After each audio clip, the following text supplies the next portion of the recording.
Nemo Radio is on the air. A, B, C. A, always B, B, C, closing. Always be closing. Always be closing. Surely you can't be serious. I am serious. And don't call me Shirley. Put that coffee down. Coffee's for closers only. Come after me! I'm a man! I'm 40! Hey, it's John Nemo. Welcome back to another episode of Nemo Radio. This stopped me in my tracks, so I feel like I'm just going to have to rename this O'Keefe Radio because I was having another conversation with Dennis O'Keefe, a client of mine. I feel like I'm mentioning I have more than one client. Sorry, dude. But Dennis, like, we have such good conversations, and this is part of what I love about having a marketing agency where I get to talk to business coaches, consultants, small business owners, and in Dennis's case, he's a financial planner and wealth management guy, and it was just interesting. Again, you learn so many things when you spend time listening, like when you really put on your ears and shut your mouth. And the thing that really struck me in this conversation with him about his project was, you know, we were talking about Dennis has a podcast, a Done For You podcast. So we create, or we give him the episode ideas, or he comes up with them on his own, one or the other. He records the raw audio, and then we edit the audio. We do the intro, outro, all the music, and then we publish the podcast, distribute it, do the promotion, the social media, the videos, status updates, all that stuff. So anyway, we were talking about, okay, do you want to add more podcast episodes, right? And yeah, okay. And it was interesting to me because he was talking about that and then the landing pages and lead generation software that we're using for Dennis's account, right? Where basically the way that our Done For You LinkedIn lead generation works is we take your LinkedIn profile, your personal profile, we go out on LinkedIn, we connect and talk to all your ideal prospects, and then we try to get them off of LinkedIn as fast as possible. We get them off of LinkedIn and ideally into a couple different things. One is a phone call, one is an email list, right? And so for the email list, because then you kind of own the contact, you're not just only relying on LinkedIn to talk to the prospect. You get them off of LinkedIn and onto your email, phone, all that stuff. So we use a tool called Entreport. It's just a third-party tool, landing pages, email lists, automation campaigns, tagging, sorting, CRMs, all that stuff. And so we were talking through all these different things, and Dennis was like, the thing that struck me, and that's so true of our clients and myself included, was he said, you know, I can't possibly have enough time to understand all this stuff. He's like, I know I asked you guys for a bunch of training on Entreport. I'm just looking at my day-to-day and serving my clients. I'm never going to have time to watch this, or at least not anytime soon, right? And so it really hammered home to me. You know, he's like, I'm a one-man shop here. Like, I got a business to run. I got to do these things. He's like, here's what he said. He said, I have to let go of stuff. I have to let go of stuff, you know, and delegate. And I was like, oh man, that's it. Like, there's such a good business lesson in here for anyone, regardless of whether you're a coach, consultant, small business owner. I'm the same way, right? So I was relating an experience where, you know, it's so hard because we need all this help in all these areas. And really, if you don't know enough about it, it's hard to pay someone else to do it and feel safe unless you really trust the person. So like I was explaining to Dennis, I'm like, it's normal that you want to know, give me training on what you're doing with Entreport. Give me the behind the scenes of how you're doing my podcast, like how much time I want, like, you know, because I'm the same way. I'm like, I want to know enough about what the service is to know if you're screwing me over or not. Like, that's what I told him. I'm like, I'm the same way. I have a guy that runs Amazon ads for me, right? And runs book ads to sell my books on Amazon, LinkedIn Riches, Ultimate LinkedIn Profile, to get new leads in, because anyone who comes in through the book is just a great lead for me. And so, you know, I did enough with Amazon ads where I felt like, okay, I sort of get it. I get the concept at a high level. I get why it works. And I also feel like, okay, there's a lot of tweaking that goes into it, so that when I hired an Amazon ads person, I could ballpark in my mind, okay, how much time would it really take this person to do this every month? And of course, do they have the level of expertise, right, to really do great ads and tweak and change and adjust?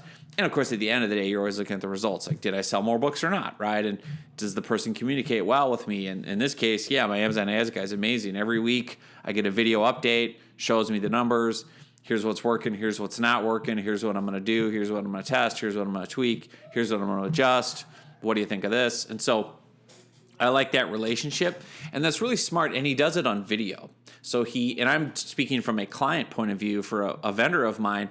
He does videos, and he doesn't have to do videos. He can just email me, but he does a video where he shares his screen and he's on camera talking to me. And I think Brandon is his name. I think he's doing that probably just because he's a nice guy and likes to do it, and it's fast and easy.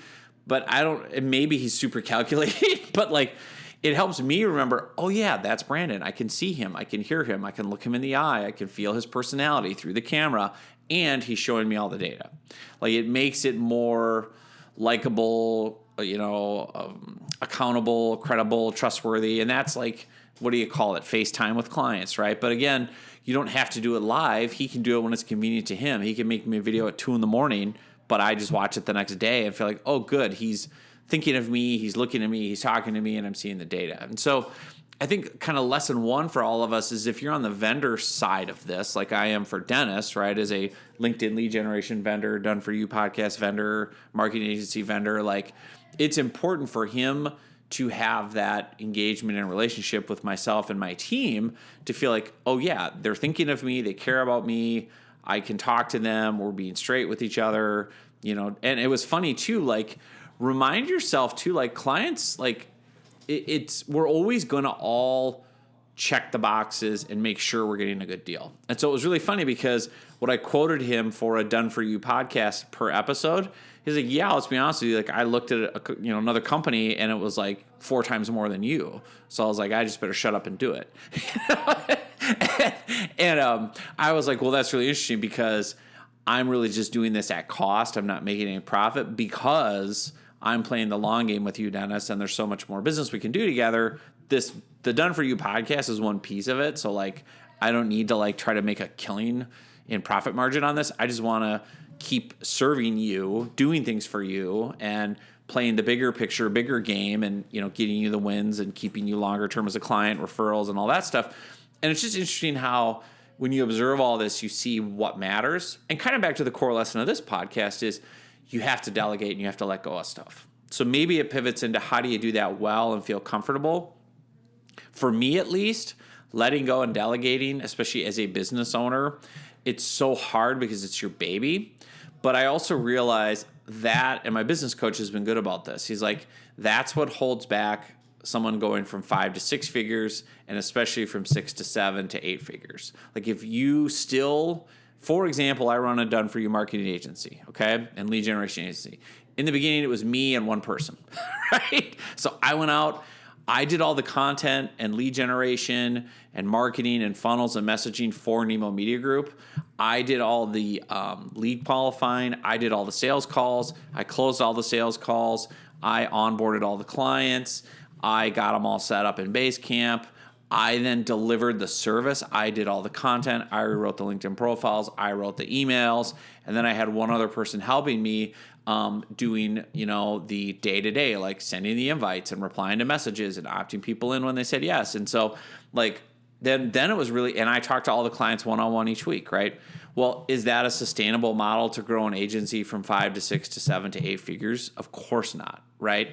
And I was also, all the internal business processes and software tools and accounting and bookkeeping and taxes. And so you've got to be able to give all that stuff up and only do what's irreplaceable in your role, right? So if I look at Dennis O'Keefe as a client, like what does he do that's irreplaceable? 2 things. One is his podcast where he is the voice and creates the content. That's irreplaceable. I can't do Dennis's podcast.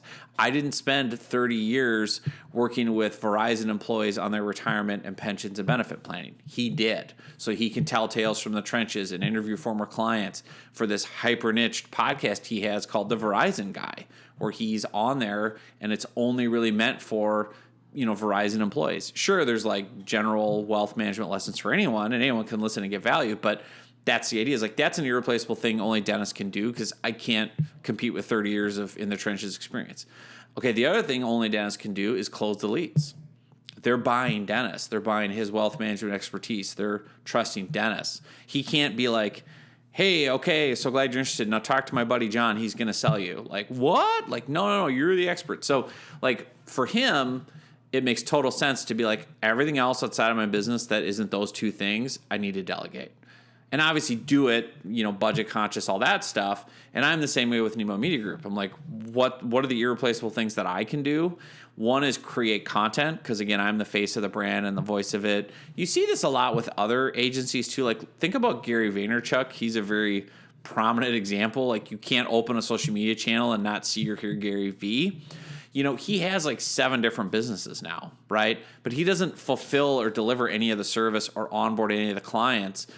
All he's doing is creating content, being the face of the brand, building the audience, putting out content, being a guest on podcasts, being an expert, speaking publicly, doing all the stuff where people fall in love with Gary V and what he's teaching, training, quick wins, etc., so that when they want to work with him, there's a method in place to, get the secret sauce, get the formula, my team will execute it.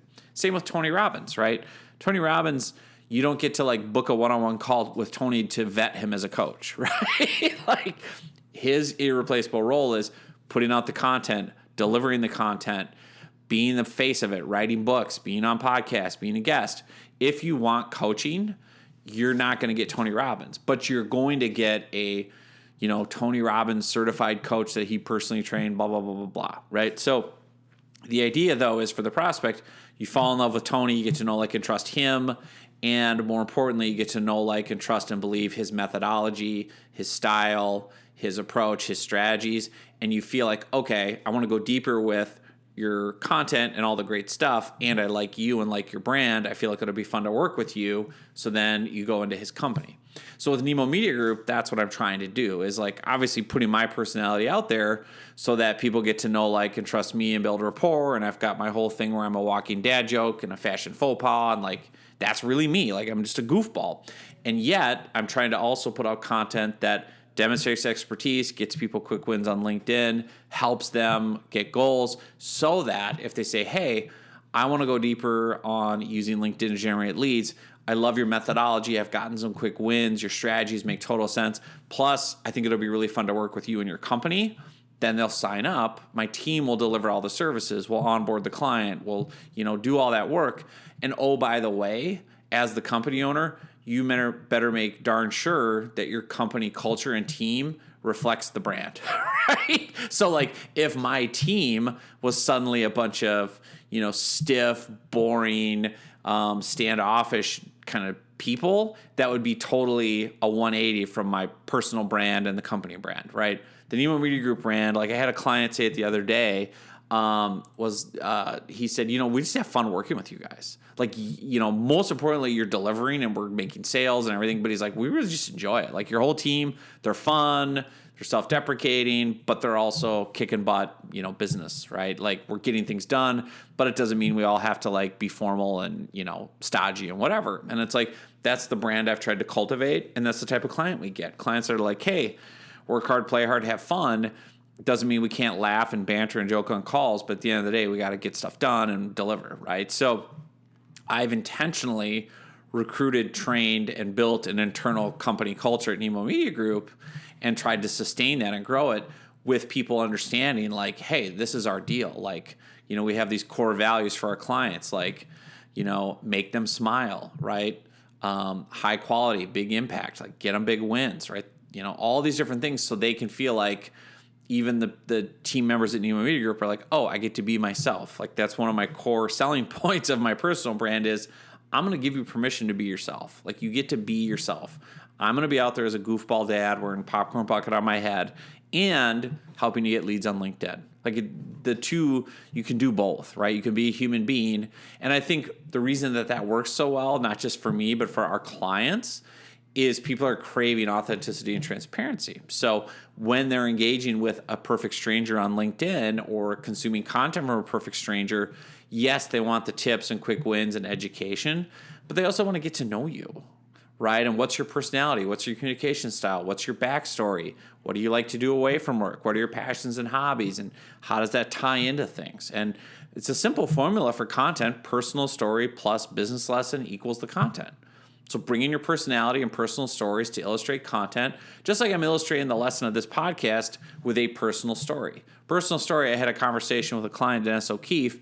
Business lesson, you have to delegate and give things up or you'll get stuck, right? If he was trying to do all his podcast himself, if he was trying to figure out every nuance of his landing pages and funnels, he would be stuck. He couldn't do the irreplaceable things that only he can do. And oh, by the way, those are what are going to drive his revenue growth and build his audience and build his platform and build his leads. Is him being more visible, putting out more content, sharpening up and getting better at his sales calls because he has more time to prep and reflect and adjust and pivot, as opposed to I have to rush through this sales call because my podcast is broken and I don't know how to get it on Spreaker or Apple or whatever. Or, oh, I have to go build a funnel on Entreport and I don't even know how it works. Like, so that's the thing I just wanted to take away from me, for you, for everyone, is like, figure out what you need to delegate and figure out what process you need to go through to feel comfortable delegating it. And a lot of times it's just a trust and a leap of faith, right? And saying, I think this is the right person based on what I've seen so far. I know, like, and trust them, and they seem like they have the expertise. And then, of course, have measurables and metrics and measure how it goes. But on the flip side, if you're the vendor, you're the person trying to win that business from someone like Dennis who needs to delegate it, are you putting out your personality in your content? Are you putting in, quote, the FaceTime when you're updating them? Are you personalizing your client updates? That's another thing I teach my team with clients is I say, when we bring a new client into Nemo Media Group, we get to know them, right? Like, what do you love to do away from work? Family, hobbies, one of, like, I'll just keep on Dennis for an example. Like, he loves dad jokes. Like, that's one of his funny things. He puts it in his newsletter to clients. So that came out in his kickoff call. So I said to his project manager, Stephanie, I'm like, hey, just to keep it fun with Dennis's account, every week when you do his project update, I want a new dad joke in there. Like, because he'll love it. Like, that's his jam. He loves it. We can banter and riff. And, like, she does that and she kills it. And then she, like, puts in videos of her kids doing dad jokes, right? And it just makes it fun. And it's like, that's a fun thing that our clients come to enjoy, right? And we have other clients who are passionate about a certain sports team or a certain hobby, or they told us they were going to be on vacation and we remember to say, well, how was your trip to Europe? Send some photos. Like, build those relationships. And it's much harder for clients to leave when they really like you and genuinely enjoy you and feel like you care about them, you have their best interests at heart, you're doing everything you can in your power to get them wins. It's much easier for you as a vendor, too, to be like, and we're trying all these things, and at the end of the day, right, it's marketing, it's testing, it didn't go the way we wanted, but we're going to do this instead. You have so much more grace and understanding and patience and calmness, as opposed to, you're just some vendor, I gave you money for Facebook ads, it didn't work, I hate you, blah, blah, blah, we're fighting, right? I mean, it's just a different thing when you can give people that personal service, that personal engagement. And again, there's ways to do it. You don't have to do it all one-on-one and be on calls all day with people. Make those personal Loom videos where you're just on camera, right? And you're doing inside jokes and stuff about the client's life along with the data and the strategy. It's just a great way to do it if you want to build and earn the trust of people to delegate stuff to you. So with all that said, thank you for listening. Dennis, I promise, hopefully this will be the last episode. I feel like I talk about you every episode, so stop giving me so many good ideas. And now my other clients are going to be like, why don't you ever talk about me? So I gotta work in more stuff. So appreciate you, everyone. Thanks so much for listening, and we'll see you soon on another episode.